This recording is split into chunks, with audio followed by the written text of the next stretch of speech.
4월 10일 목요일 오늘 주시는 하나님의 말씀은 민수기 12장 1절로 8절까지의 말씀입니다. 제가 하나님의 말씀을 봉독하겠습니다. 모세가 구스 여자를 취하였더니 그 구스 여자를 취하였으므로 미리암과 아론이 모세를 비방하니라. 그들이 이르되 여호와께서 모세와만 말씀하셨느냐 우리와도 말씀하지 아니하셨느냐 하매 여호와께서 이 말을 들으셨더라. 이 사람 모세는 온유함이 지면의 모든 사람보다 더하더라. 여호와께서 갑자기 모세와 아론과 미리암에게 이르시되 너희 세 사람은 회막으로 나아오라 하시니 그 세 사람이 나아가매 여호와께서 구름 기둥 가운데로부터 강림하사 장막문에 서시고 아론과 미리암을 부르시는지라. 그 두 사람이 나아가매 이르시되 내 말을 들으라. 너희 중에 선지자가 있으면 나 여호와가 환상으로 나를 그에게 알리기도 하고 꿈으로 그와 말하기도 하거니와 내 종 모세와는 그렇지 아니하니 그는 내 온 집에 충성함이라. 그와는 내가 대면하여 명백히 말하고 은밀한 말로 하지 아니하며 그는 또 여호와의 형상을 보거늘 너희가 어찌하여 내 종 모세 비방하기를 두려워하지 아니하느냐. 아멘. 오늘 말씀은 미리암과 아론이 모세가 구스 여자를 취함으로 비방하는 장면이 등장합니다. 구스 여자는 성경에서는 주로 에디오피아 여인을 말합니다. 그런데 미리암과 아론, 특별히 미리암이 앞장서서 모세를 비방합니다. 1절에서 모세가 구스 여자를 취하였더니 그 구스 여자를 취하였으므로 미리암과 아론이 모세를 비방하니라 말씀하십니다. 그런데 이어지는 2절의 말씀은 다릅니다. 그들이 이르되 여호와께서 모세와만 말씀하셨느냐 우리와도 말씀하지 아니하셨느냐 하는 겁니다. 알고 보니 모세가 구스 여자를 취한 것을 빌미삼아 이제까지 쌓아왔던 자신의 불만과 욕심을 드러내는 것입니다. 문제 삼은 것은 구스 여자이지만 이것은 핑계고 왜 모세만 지도자로 인정받는지에 대한 불만이 튀어나온 것입니다. 그때 3절의 말씀이 등장합니다. 이 사람 모세는 온유함이 지면의 모든 사람보다 더하더라. 여기서 미리암과 아론 그리고 모세의 정반대적인 마음이 드러납니다. 미리암과 아론은 여호와가 우리와도 말씀하셨다. 우리도 모세와 동등된 위치다. 모세만 특별하냐? 우리도 특별한 대접을 받아야 한다. 외칩니다. 우리도 인정과 대우를 받고 우리도 권세를 가지고 좌지우지하고 싶습니다. 그런데 이 이야기를 듣고 모세는 화가 날 것 같은데 전혀 분노하지 않습니다.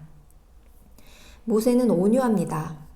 그런데 지면의 모든 사람보다 더 온유하다고 평가받습니다. 어떻게 그럴 수 있을까요? 앞서 모세는 11장에서 이스라엘 백성들로부터 원망을 듣고 하나님 앞에 기도합니다. 그러자 하나님께서는 70인의 장로를 세우시고 주의 영을 부으시며 함께 짐을 나눠지게 하십니다. 또한 여호와의 손이 짧으냐 하시며 메추라기를 진영 사방으로 내리게 하십니다. 제가 이것을 어떻게 감당합니까? 내가 그 짐을 어떻게 집니까? 외치는 모세에게 하나님께서 답을 주시고 모세가 생각하지도 못한 방법으로 해결해 주시는 것들을 경험한 것입니다. 이를 통해 모세는 내가 하는 것이 아니라 주께서 주의 백성을 돌보심을 깨닫게 되었습니다. 내 힘과 내 능력이 아니라 하나님께서 하심을 깨달으니 그저 묵묵히 주께 의지한 밖에 없음을 알게 된 것입니다. 진정 나는 아무것도 아닙니다. 나는 그저 하나님의 일을 하는 종입니다. 이것이 바로 모세의 온유함의 비밀이었습니다. 그러나 내 힘과 내 능력을 의지하는 사람은 이 온유함을 갖지 못합니다. 겸손하지 못합니다. 오늘 미리암과 아론은 내 힘, 내 능력, 나를 바라보다 보니 욕심과 탐욕만 자꾸 늘어나게 된 것입니다. 그러나 모세가 따지지 않고 침묵하자 하나님께서 그들을 부르십니다. 4절과 5절의 말씀입니다. 여호와께서 갑자기 모세와 아론과 미리암에게 이르시되 너희 세 사람은 회막으로 나아오라 하시니 그 세 사람이 나아가매 여호와께서 구름 기둥 가운데로부터 강림하사 장막문에 서시고 아론과 미리암을 부르시는지라 그 두 사람이 나아가매. 하나님께서 세 사람을 부르시고 구름 기둥 가운데로부터 강림하셔서 장막문에 서십니다. 그리고 아론과 미리암을 또 따로 부르셔서 말씀하십니다. 6절의 말씀입니다. 이르시되 내 말을 들으라. 너희 중에 선지자가 있으면 나 여호와가 환상으로 나를 그에게 알리기도 하고 꿈으로 그와 말하기도 하거니와. 하나님께서는 먼저 선지자에 대해 말씀하십니다. 하나님의 선지자에게 하나님은 환상으로나 꿈으로 말하기도 하십니다. 그렇게 선지자는 아주 특별한 사람입니다. 그런데 하나님께서는 내 종 모세는 그보다 더 특별하다고 말씀하십니다. 내 종 모세와는 그렇지 않다고 말씀하십니다. 8절입니다. 그와는 내가 대면하여 명백히 말하고 은밀한 말로 하지 아니하며 그는 또 여호와의 형상을 보거늘. 하나님께서 모세와 이렇게 하시는 이유가 7절에서 나옵니다. 그는 내 온 집에 충성함이라. 모세는 하나님께 충성하는 사람이기에 하나님께서 대면하여 명백히 말하고 은밀한 말로 하지 않으십니다. 게다가 여호와의 형상을 보는 사람입니다. 그런데 아론과 미리암은 이를 깨닫지 못하니 하나님의 종 모세의 비방하기를 두려워하지 않았습니다. 하나님을 두려워하는 사람은 함부로 하나님의 일을 하는 사람을 비방하지 못합니다. 그가 하나님께서 세우신 하나님의 종임을 깨닫는다면 비방하기를 두려워해야 합니다. 그러나 자신의 욕심에 눈이 멀었던 미리암과 아론은 이를 깨닫지 못하고 이후 미리암은 나병에 걸리는 벌을 받고 맙니다. 오늘 말씀을 통해 주시는 메시지입니다. 첫째, 하나님을 바라보며 온유함을 품으라. 모세의 온유함은 사람이 아닌 내가 아닌 오직 하나님을 바라보며 사는 사람이 얻을 수 있는 귀한 성품입니다. 모세는 내 힘과 능력으로는 아무것도 할 수 없음을 깨달았습니다. 그저 나를 통해 일하시는 주님을 바라보니 나는 아무것도 아닌 종이 되고 겸손해집니다. 내 목소리를 높이고 내 혈기를 드러내는 것이 아닌 드러내는 것이 결코 하나님의 의를 이룰 수 없다는 사실을 알게 됩니다. 이런 분이 또 계시지요. 바로 우리 예수님입니다. 예수님은 어떠했습니까? 이사야 53장의 말씀입니다. 그는 멸시를 받아 사람들에게 버림을 받았으며 강고를 많이 겪으며 질고를 아는 자라. 마치 사람들이 그에게서 얼굴을 가리는 것 같이 멸시를 당하였고 우리도 그를 귀히 여기지 아니하였도다. 예수님은 멸시받고 버림받았습니다. 그런데 예수님이 죄가 있으셔서 그렇지 않으셨습니다. 그는 실로 우리의 질고를 지고 우리의 슬픔을 당하였거늘. 우리의 죄 때문에 우리의 질고를 지고 슬픔을 당하셨는데 예수님은 아무 항변도 하지 않으십니다. 뭐라고 하십니까? 7절의 말씀입니다.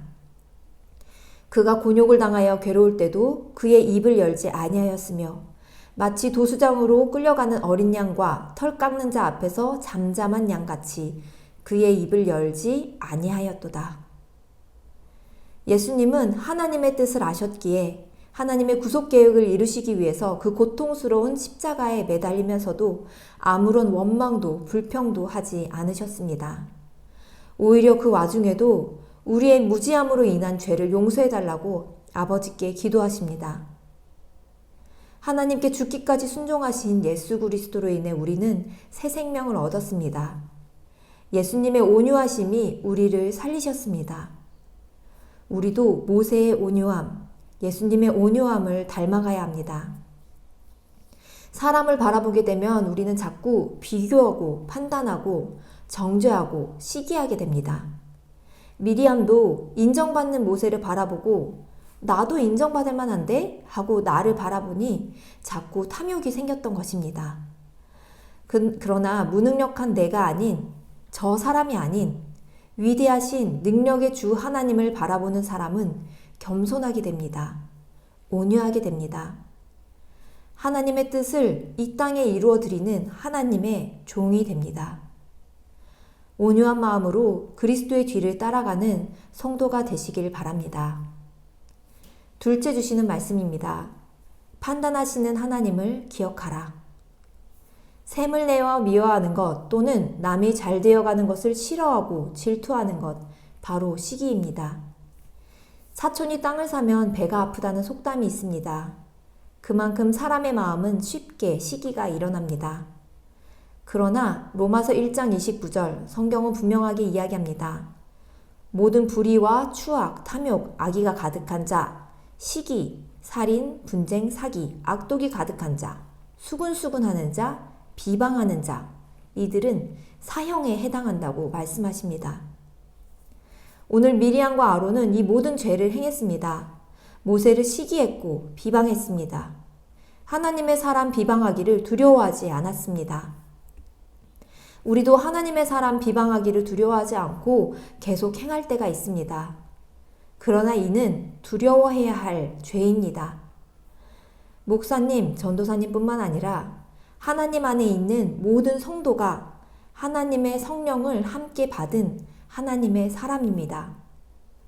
그리고 하나님은 전도서 12장 14절에서 모든 행위와 모든 은밀한 일을 선악간에 심판하실 것이라고 말씀하십니다. 그런 하나님을 기억하며 오늘 하루 우리의 마음과 생각을 죄의 유혹에 내어주지 않도록 꼭 지켜야 할 것입니다. 우리의 마음과 생각을 지키시고 돌보시리 우리 주님께 간구하며 오늘 하루 주님 주시는 온유함으로 살아가는 모든 성도 되시길 기도합니다. 이 시간 함께 기도하겠습니다. 사랑의 하나님 아버지, 오늘도 새로운 하루를 허락해 주시고 주님의 말씀으로 먹여주시니 참 감사합니다. 우리도 미리암과 아론처럼 하나님을 바라보지 못하고 하나님의 종을 함부로 비방할 때가 있습니다. 하나님의 귀한 사람들을 수군수군하고 비방할 때가 있습니다. 우리의 이런 연약한 죄들을 용서하여 주시옵소서. 이제는 우리가 세상 사람들을 바라보고 비교하고 판단하고 정죄하는 것이 아니라 우리를 사랑하시고 우리를 위해 죽기까지 우리에게 생명을 다 주신 예수님을 바라보면서 우리가 하나님의 겸손한 종으로 살아갈 수 있게 도와주시옵소서. 온유한 마음으로 주님을 바라보며 나의 십자가를 지고 주님을 따라갈 수 있게 주님 도와주시옵소서. 온유함으로 나를 품어주신 주님의 사랑에 감사하며 오늘 하루 죄의 유혹에 빠지지 않고 주님의 길을 묵묵히 따라가는 주의 성도 되도록 인도하여 주시옵소서. 우리를 구원하신 예수님의 이름으로 기도드립니다. 아멘.